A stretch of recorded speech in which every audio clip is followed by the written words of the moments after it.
साल 2000 में इस कंपनी की हुई थी शुरुआत और सब्सिडरीज के जरिए इंश्योरेंस कंपनियों को थर्ड पार्टी सर्विसेज देने का करती है कारोबार मीडिया असिस्ट। और 30 सितंबर तक 31 राज्यों में इनका कारोबार फैला हुआ है।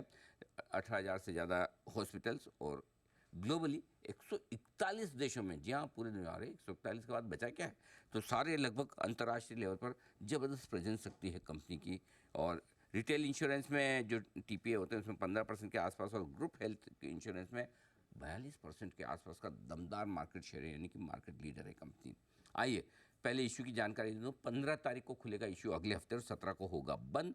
397 से 418 रुपये ये है प्राइस बैंड। 35 शेयरों के लॉट में आप अप्लाई कर सकते हैं और इशू साइज है 1170 करोड़ के आसपास की और पूरा का पूरा ऑफर फॉर सेल है, यानी कि जो प्रमोटर्स हैं वही बेच रहे हैं, कोई भी पैसा कंपनी में नहीं जा रहा। 2880 करोड़ रुपए के आसपास का मार्केट कैप बनेगा ऊपरी प्राइस बैंड पर। मुलाकात करवाता हूँ मैं आपके कंपनी के टॉप मैनेजमेंट से। हमारे साथ कार्यक्रम में शामिल हो रहे हैं कंपनी के चेयरमैन और whole time director Vikram Singh Chatwal साहब, और साथ ही सीईओ और whole time director Satish Giddu साहब भी कार्यक्रम में शामिल हो रहे हैं। पहले मैं चटवाल साहब का आपको परिचय दूं। सर ने जवाहरलाल नेहरू मेडिकल कॉलेज बेलगाम से एमबीबीएस की डिग्री हासिल की है। Institute of health care administration Chennai से आपने पब्लिक हेल्थ एडमिनिस्ट्रेशन में पोस्ट ग्रेजुएशन डिप्लोमा किया है। पेरिस से आपने इंटरनेशनल मैनेजमेंट में एमबीए भी किया है। 2007 से आप कंपनी के साथ एडिशनल डायरेक्टर के तौर पर जुड़े हुए हैं। हेल्थ केयर सर्विसेज इंडस्ट्री में सर का 22 साल से ज़्यादा लंबा गहरा अनुभव है। पहले Apollo health, Indraprastha Apollo hospital जैसी बड़ी दिग्गज संस्थाओं के साथ काम कर चुके हैं। सतीश गिड्डू साहब जो हमारे साथ कार्यक्रम में शामिल हो रहे हैं, आपने सर आईआईटी मद्रास से बीटेक नेवल आर्किटेक्चर की डिग्री हासिल की है। 24 साल का आपका लंबा गहरा अनुभव है और आप भी अक्टूबर 2013 से कंपनी के साथ हैं। आप दोनों का बहुत बहुत स्वागत है। धन्यवाद हमें समय देने के लिए। चटवाल साहब, सबसे पहले शुरुआत आपके साथ करना चाहते हैं। अब थोड़ी नई तरह की कंपनी आपकी दिख रही है। पहले तो हमारे दर्शकों को समझाएं अपने बिजनेस मॉडल के बारे में, कंपनी का एग्जैक्ट कारोबार क्या है। जी, नमस्कार जी, नमस्कार सर। Thank you. मेडिअसिस्ट का कारोबार जो है वो है थर्ड पार्टी इंश्योरेंस एडमिनिस्ट्रेटर का। वो हेल्थ इंश्योरेंस में ही काम करते हैं हिंदुस्तान में, और हम इंश्योरेंस कंपनी के साथ पॉलिसी होल्डर के लिए सारी जो सर्विसेज होती हैं जो अस्पताल में या आउट पेशेंट क्लिनिक में इंश्योरेंस पॉलिसी के तहत, वो हम एडमिनिस्टर करते हैं। तो जो भी मैं अगर आसान भाषा में समझूं कि सपोज मैंने मेडिक्लेम लिया है, कोई हेल्थ इंश्योरेंस लिया है, हॉस्पिटल में एडमिट हो गया, ठीक है, कुछ मुझे क्लेम करना है, तो क्लेम तो मुझे जी, इंश्योरेंस कंपनी से करना होता है, लेकिन मैं नीचे हॉस्पिटल में जाता हूँ, वहाँ पर एक काउंटर होता है, जगह होती है जहाँ पर जाके हमें क्लेम वगैरह भरना होता है। सो ये क्लेम प्रोसेस करने का काम आपकी कंपनी करती है। तो एक और जी, जो बिल्कुल। पेशेंट है और दूसरी ऑफ इंश्योरेंस कंपनी है, इसके बीच में आप ब्रिज बनाकर काम करते हैं, राइट सर? जी, बिल्कुल। हम जी ब्रिज बनाते हैं, जी। लेकिन जो इंश्योरेंस पॉलिसी होल्डर होता है, एक बारी जब वो इंश्योरेंस कंपनी से अपनी पॉलिसी खरीद लेता है, जब भी वो किसी भी ज़रूरत के लिए, चाहे अस्पताल में जाए, चाहे फार्मेसी में जाए, चाहे डॉक्टर के पास जाए, चाहे लेबोरेटरी के पास जाए, वो पूरा जो नेटवर्क जो होता है, हम इंश्योरेंस कंपनी के साथ इंश्योरेंस कंपनी के लिए बनाते हैं। और आप बिल्कुल सही कह रहे हैं कि जो क्लेम होती है उसके बाद, वो हम पूरी क्लेम इनेबल करते हैं कैशलेस क्लेम की फॉर्मेट में, कि जब आप अस्पताल जाएं, आपको जो सर्विसेज चाहिए वो सर्विसेज आपको उपलब्ध होती हैं। उसके बाद बैकएंड जो पेमेंट होता है इंश्योरेंस कंपनी और अस्पताल के बीच में, वो पूरी क्लेम हम संभालते हैं। परफेक्ट।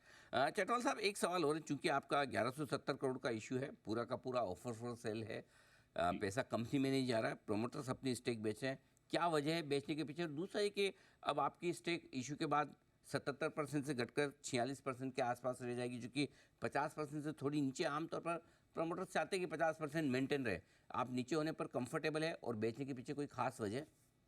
जी, मैं बहुत कंफर्टेबल हूँ जी। मेरे साथ शुरुआत से 2 अहम पार्टनर रहे हैं, private equity investors, Bessemer venture partners और इन्वेस्टकॉर्प।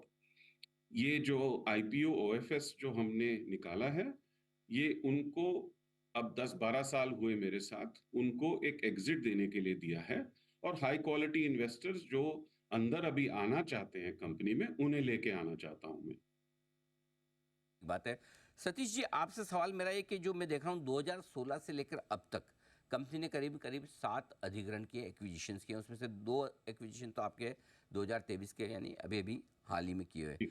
तो सतीश जी ये समझाएं कि क्या स्ट्रेटेजी कंपनी की रहती, किस तरह की कंपनियों का आप एक्विजिशन करते हैं, किस तरह के रेवेन्यू प्रॉफिट या मार्जिन वाली कंपनियों का एक्विजिशन करते हैं, वो स्ट्रेटेजी क्या है कंपनी की? जी पहले 10 साल पहले हम 31 टीपीए होते थे सर मार्केट में। अभी हम 16 टीपीएस हैं। There is a natural consolidation भी है मार्केट में। हमने 4 टीपीएस को खरीदे इंडिया में। एक 2016 में, एक 18 में, और पिछले 1 साल में 2 और टीपीए हम खरीदे। ये जो टीपीए हैं पहले हम खरीदते थे सिर्फ रिलेशनशिप्स के लिए कि हमारे पास सब इंश्योरेंस के रिलेशनशिप नहीं होते थे कुछ साल पहले। सो 2016 में हमने और 18 में पूरे रिलेशनशिप्स के लिए खरीदे थे। अभी पिछले 1 साल में एक एडवांटेज टीपीए हमने जो खरीदा है वो उनके पास एक सेलेक्ट मार्की कॉर्पोरेट क्लाइंट्स हैं। उनके लिए रिलेशनशिप्स के लिए हमने खरीदा है। और रक्षा जो टीपीए है दिल्ली बेस्ड, उनका बहुत सारा रिटेल प्रेजेंस और नॉर्थ इंडिया और वेस्ट इंडिया प्रेजेंस है। उनके लिए हमने खरीदा है। हम नॉर्मली वो प्रॉफिट्स या टेक्नोलॉजी के लिए नहीं खरीदते हैं। हम मोस्टली और रिलेशनशिप्स और थोड़ा एक्सेलरेशन ऑफ ग्रोथ के लिए हम खरीदते हैं। तो जनरली ये सारे एक्विजिशंस करने के लिए आप अपनी इंटरनल अक्रूवल्स कमाई से ही काम चला लेते हैं या आपको थोड़ा बहुत कर्ज भी लेना पड़ता है सर? कंपनी में जी आज तक हमने कर्ज नहीं लिया। ये सारी इंटरनल अक्रूवल से ही एक्विजिशंस हुई हैं हमारी। Wonderful, very nice. Satish ji, एक सवाल आपके मार्जिन्स को लेकर है। वैसे तो जी। आपके प्रॉफिट मार्जिन्स 14-15%, 16% की रेंज में काफ़ी मजबूत दिखते हैं, लेकिन ये इस साल में जो पहले 6 महीने या मार्जिन्स घटकर 8% आए, उसकी कोई खास वजह और रीजनेबल मार्जिन्स कंपनी क्या मेंटेन कर पाएगी, वो जरा समझाएं सर। जी। सर ये आप आरएचपी में हमने इसको थोड़ा एक्सप्लेन किया हुआ है एडजस्टेड पैट की तरह में। द सेलिंग शेयर होल्डर्स जो बेच रहे हैं ओएफएस में शेयर होल्डर्स, उन्होंने एम्प्लॉयज को एक इंसेंटिव दिया हुआ है from the proceeds of the offer for sale. वो 21 करोड़ का प्रोविजन है, वो सिर्फ सेलिंग शेयर होल्डर से कंपनी में आ रही है। बट वो अकाउंटिंग की वजह से we are showing it in the PNL. वरना हमारा एडजस्टेड पैट जो है वो 21 करोड़ से यू टू ऐड 21 करोड़ उसका, तो अभी वो फिर भी 14 और 15% के बीच में ही बैठेगा। ये सिर्फ अकाउंटिंग की वजह से हम दिखा रहे हैं थोड़ा लो पैट, वो ट्रीटमेंट की वजह से। तो ये है आपके लिए। अच्छा, चटवाल साहब, आपसे ये एक चीज़ और समझना है कि कोई और लिस्टेड कंपनी है इस बिजनेस में इस वक्त इंडिया में, या आपका कोई लिस्टेड पेयर है नहीं सर? भारत में कोई और लिस्टेड कंपनी है नहीं जी। Hmm. We are the first. Okay. In the rest of the world there are comparables, पर भारत में कोई नहीं है जी। अच्छा सर, एक चीज़ और जो मैं पढ़ रहा था आपके कंपनी के इंट्रोडक्शन में कि आपका कारोबार सिर्फ हिंदुस्तान में नहीं है, कुछ 140 देशों में, सर सही है?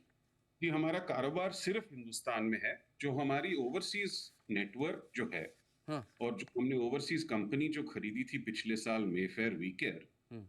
उसके तहत हमारे लिए हमने जो ग्लोबल बिजनेस जो खड़ा किया है वो हिंदुस्तानियों के लिए है।